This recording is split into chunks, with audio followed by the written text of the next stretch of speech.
దావీదా, నువ్వు చేసిన తప్పును బట్టి ఇక నీ బ్రతుకు కాలమంతా నీకు యుద్ధాలే జరుగుతాయి. నువ్వు చాటును పాపం చేశావు.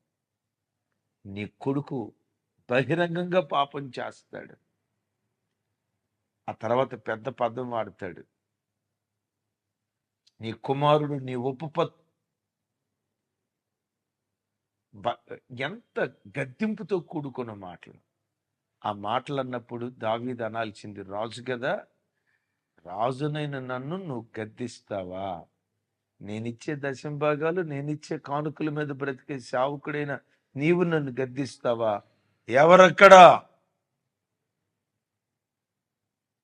మెడ మీద తలకాయ తీసేయండి అని అనాల్సింది దావీదు. అద్భుతం తెలుసా?